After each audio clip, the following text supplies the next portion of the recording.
ChatGPT a sorti une dinguerie et c'est sûrement maintenant plus que jamais que tu as besoin de créatifs stratégistes et de designers publicitaires.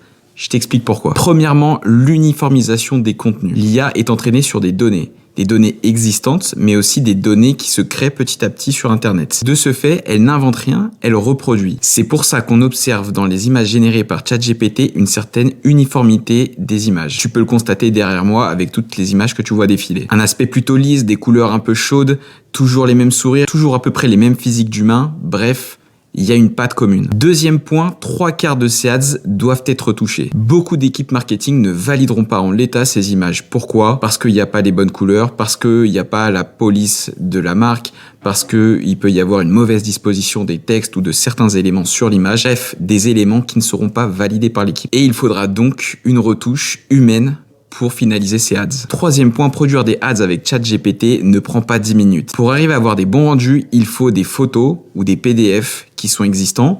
Il faut du fine-tuning de prompt. Il faut aussi de l'idéation. Tu peux le faire avec l'IA, mais il faut quand même prompter pour avoir les idées. Et il faut lui donner aussi des données qualitatives pour avoir les meilleures réflexions et les meilleurs résultats possibles. Tout ça, ça représente un temps de travail non négligeable. Reste jusqu'à la fin de la vidéo et je te partagerai un framework qui te permettra toi aussi de faire des images comme celles que tu vois derrière. Quatrième point, le gain de temps côté client. La prestation de service, c'est acheter de l'expertise, mais c'est aussi gagner du temps. Produire des centaines de créas par semaine, même avec ChatGPT, ça prend un certain temps. Alors si en plus tu as tout un business à gérer ou une équipe, autant te dire que c'est totalement justifié d'aller chercher un prestataire pour ça. Et puis soyons honnêtes, une fois que tu as produit tes 100 créas avec ChatGPT, ça veut dire que c'est 100 créas que tu dois uploader manuellement sur MetaAds. Si tu l'as déjà fait, je pense que tu comprends où je veux en venir. C'est une galère sans nom. Tu vas y passer plusieurs heures par semaine. Dernier point, le 80-20 en publicité. ChatGPT est excellent dans les 80% de la création de publicité. La production, la rapidité, la clarté des images et l'idéation. Mais les 20% restants sont les plus importants et seuls les humains ont encore une valeur ajoutée à ce niveau-là. Ajouter de l'émotion, être contre-intuitif, parler comme un humain et pas comme un bot. Trouver le petit twist qui fera que ta publicité sortira du lot. Alors non, les agences et les freelances ne vont pas disparaître. Au contraire, ils gagneront en pertinence car ils seront les premiers à avoir le temps